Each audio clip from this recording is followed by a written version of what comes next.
All right, into Viking press. Now, a lot of this stuff is going to apply to any of your overhead pressing, okay? So we'll start with that bit first.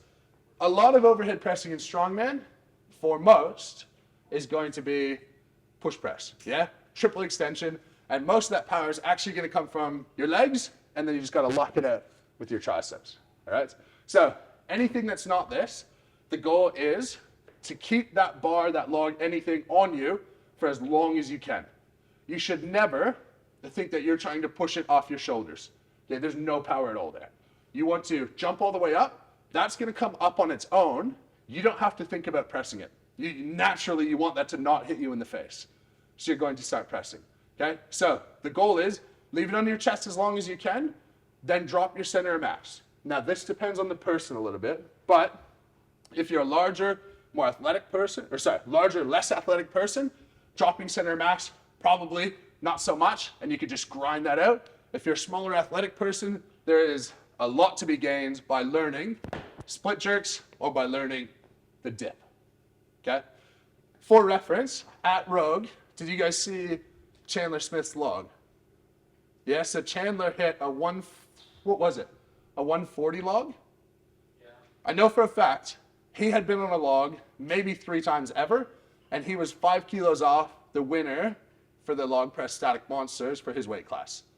And you're like, just because he was so efficient at getting under that, yeah? So for me, when it comes to a sport, I have no time for like, oh, but that's not what it's supposed to be. You're like, if the rules are the rules, use them, yeah?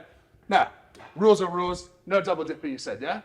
Right. Okay, so same principle applies for the first half. We want to get as high up onto the toes as possible. Let that start drifting.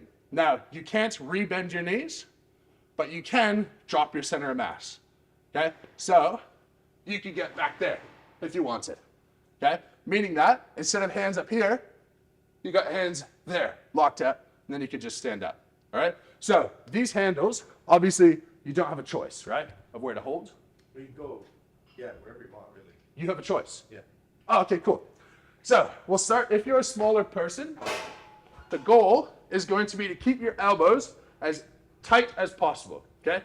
Any weight in your hands is going to be to your detriment, okay? So elbows locked in. We're dipping all the way up onto the toes. That's going to carry through, and then you can bend back if you'd like, okay? Same thing applies if you're larger, but you're going to be able to use those handles on the outside, okay? Now, along the lines of not having weight in your hands, physically, any weight in your hands that doesn't have support on your body is going to be directly through the shoulders. And when you go dip, if you ever notice in any implement that you go to drive and the implement continues to move down, you're losing it all, okay? And then you might actually be trying to over dip, right? General rule, when it's for reps, the stronger you are, the more capable you are, the shorter the dip you want, okay? Because you can just give a little pop. Then as it gets harder, larger and larger. But if you're super strong, you're doing a heap of reps, and the whole time you're squatting, your legs are going to be cooked, your arms have more room, and you're probably going to underperform. Yeah? Okay, last bit on this is foot placement.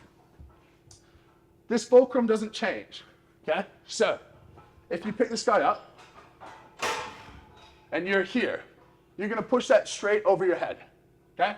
That's a bit of an effort. If you walk back here, and you lean into it, and you dip and drive, it's way easier, okay? Look at the height there versus the height there, okay? Way different, miles apart, assuming you haven't disallowed that. No, that's fine.